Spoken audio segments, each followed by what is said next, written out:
تو لڑکا وہ سسرال گیا, ساس پوچھی امی اچھی ہے, کچھ نہیں بولا. میری بیٹی اچھی ہے, کچھ نہیں بولا. باپ ٹھیک چھون, کچھ نہیں بولا. ساس سمجھی کہ یہ لڑکا بوکا ہے. سمدھینا فون کر کے سمدھین یہ کر بیٹا بوکا جی کی. بولے نہیں, وہ تو پھٹ بولی. بولے کہاں کچھ بولی, پوچھے جن کچھ نہیں بولی. لڑکا کھانا کھایا چلا گیا گھر. اس کی ماں بولی کہ تم نے میری ناک کٹوا دی. لیکن بولے تمہاری ساس کچھ پوچھی کچھ بولے کیوں نہیں؟ تو لڑکا بولا کہ اماں ہم کو نا شرم آ رہی تھی اسی لیے نہیں بولے. تو ماں بولی کہ بیٹا کچھ بول دیتے, ہاں بول دیتے یا نہ بول دیتے, نہ بول دیتے یا ہاں بول دیتے. بولا ٹھیک ہے, جب کی بار جو وہ نہیں بولی تھی. دوبارہ جب سسرال گیا تو جا کر جیسے ہی بیٹھا ہے, منہ ہاتھ دھو کر بیٹھا ہے, تو ساس پوچھی میں چھن کی ٹھیک. بولے ہاں. بول ہمار بیٹی سے کی ٹھیک نا. تب بیٹی کی طبیعت خراب ہوئی, سوجی وہ تو گھبرا گئی. بولے کہنا کی بولی بیمار جی کی. بولے ہاں. ڈاکٹر کو دیکھا لگ نا. اچھا تے ہاتھ دھیلا ہاں. کھانا کھیلا نا. حضرت آمینہ فرماتی ہیں قربان جاؤ نبی کی سیرت کیا ہے, نبی کی زندگی کیا ہے, نبی کا بچپنا کیا ہے, نبی کی جوانی کیا ہے. اور قربان جاؤ امام الانبیاء جناب محمد رسول اللہ صلی اللہ علیہ وسلم کی زندگی کیا ہے. اے نوجوانوں نبی کی سیرت کے جلسے میں بیٹھے ہو, نبی کی زندگی کو دیکھو. پوری زندگی میں اللہ کے نبی نے اپنے ہاتھ سے کسی کو مارا نہیں. کسی کو ارے بولو نا کسی کو. ہم لوگ نہ جانے کتنا لڑکا دیے. بولو بات صحیح کی غلط ہے. نہ جانے کتنوں کو لڑکا دیے, نہ جانے کتنوں کو مار چکے. اللہ کے نبی کی 63 سالہ زندگی میں اللہ کے نبی نے علماء فرماتے ہیں کہ کسی کو یوں ٹچ نہیں کیا. نہیں مارے. 11 بیوی تھی. کتنی بیوی تھی؟ بولو بولو بولو. 11 بیویاں تھی. لیکن قربان جاؤ کسی بھی ازواج مطہرہ سے کوئی روایت نہیں ملے گی آپ کو کہ اللہ کے نبی جب بھی اپنے گھر کے اندر میں یہ باری تھی بیویوں کے یہاں جانا چاہیے. سب بیوی ایک جگہ نہیں تھی, سب کا الگ الگ حجرہ ہے. وہ اماں عائشہ کا حجرہ ہے, یہ اماں سلمہ کا حجرہ ہے, یہ حفصہ کا حجرہ ہے, اور قربان یہ زینب کا حجرہ ہے. سب کا حجرہ الگ الگ باری باری. 2 دن اللہ کے نبی ایک بیوی کے یہاں رہتے تھے, 2 دن ان کے یہاں, 2 دن ان کے یہاں, 2 دن ان کے یہاں, 2 دن ان کے یہاں, سب کا حصہ برابر. اب امہات المومنین فرماتی ہیں کہ جب بھی اللہ کے نبی میرے گھر کے اندر میں تشریف لاتے تھے ہونٹوں پہ مسکراہٹ, چہرے پہ تبسم ہوا کرتا تھا. اور قربان جاؤ کبھی بھی اللہ کے نبی نے ہم لوگوں کو یہ نہیں کہا کہ یہ کام ایسا نہیں ایسا کرنا چاہیے.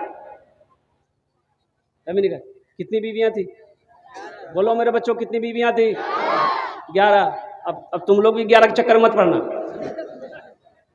یہ نبی کی سنت ہم لوگوں کے لیے 4 حکم ہے. کتنا حکم ہے بولو؟ اللہ کا قرآن کہتا ہے, اللہ کا قرآن کہتا ہے. لیکن ہماری ماں بہنیں سن رہی ہیں.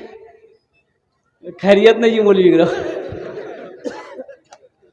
لیکن سنو علماء فرماتے ہیں 4 کا حکم تو ضرور ہے, لیکن اگر کوئی آدمی حلال کمائی سے اپنی بیوی کی پرورش نہیں کر سکتا ہو, بال بچوں کی پرورش نہ کر سکتا ہو, تو بہتر ہے کہ وہ نکاح نہ کرے. بہتر ہے کہ وہ نکاح نہ کرے. اگر طاقت نہیں ہے, قوت نہیں ہے حلال روزی کما کر بچوں کو کھلانے کی, بیوی کو کھلانے کی, تو بہتر ہے کہ اس کو تکلیف نہ دو. ایک تسبیح لے لو, کسی پہاڑ پر چڑھ کر اللہ کی عبادت کر کے پوری زندگی کو گزار دو. اللہ کے نبی جناب محمد رسول اللہ صلی اللہ علیہ وسلم کی زندگی. اماں عائشہ فرماتی ہیں کہ میرے گھر میں ایک انصار کی عورت ایک رضائی لے کر آئی, پھولدار رضائی. اماں عائشہ کی عمر چھوٹی تھی, بڑی اچھی لگی رضائی, تو بولی کہ اس کونے میں رکھ دو. وہ ہدیہ دی, ہدیہ تحفہ اللہ کے نبی کو. اللہ کے نبی باہر تھے. اب کچھ گھنٹوں کے بعد اللہ کے نبی حجرے کے اندر میں تشریف لائے. اپنے گھر کے اندر میں جب داخل ہوئے نظر پڑ گئی رضائی پر.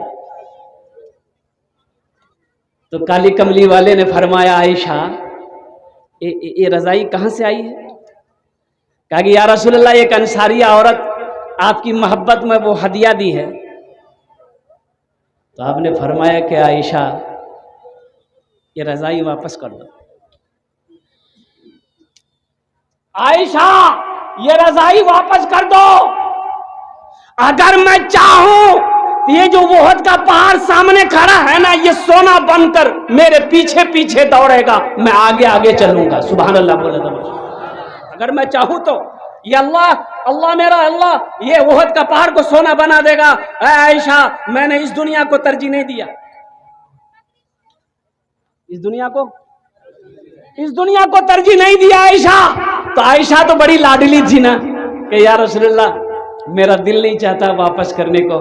تو اللہ کے نبی کا چہرہ کا رنگ بدل گیا۔ آپ نے فرمایا عائشہ یہ رضائی اور میں محمد الرسول اللہ اس گھر میں ایک جگہ جمع نہیں ہو سکتے۔ اما عائشہ نے اس رضائی کو واپس کر دیا ہے۔ قربان جاؤ، نبی کی سیرت دیکھو، نبی کی زندگی دیکھو، نبی کا اٹھنا دیکھو، نبی کا کھانا دیکھو، نبی کا پینا دیکھو۔ اے نوجوانوں، امام الانبیاء جناب محمد الرسول اللہ صلی اللہ علیہ وسلم پوری رات جگتے تھے، پوری رات جگ کر اللہ کو مناتے۔ ہم گنہگاروں کے لیے بخشش و مغفرت کی دعا کرتے تھے۔ کتنے نوجوان اس میں ہو، مسجدوں میں اذان ہوتی ہے تم نماز کے لیے اپنے گھر سے نکل جاتے ہو۔ کتنے نوجوان اس میں ہو نبی سے محبت کرنے والے، جلسہ سیرت النبی کے جلسہ میں شرکت کرنے والے۔ اے نوجوانوں، اگر عاشق رسول اسی وقت کہلاؤ گے، غلام مصطفیٰ اسی وقت کہلاؤ گے جب نبی کی سیرت کے مطابق اپنی زندگی کو گزارو گے۔ اگر نبی کی سیرت کے زندگی میں نہیں ہے تو پھر غلامی کیسے؟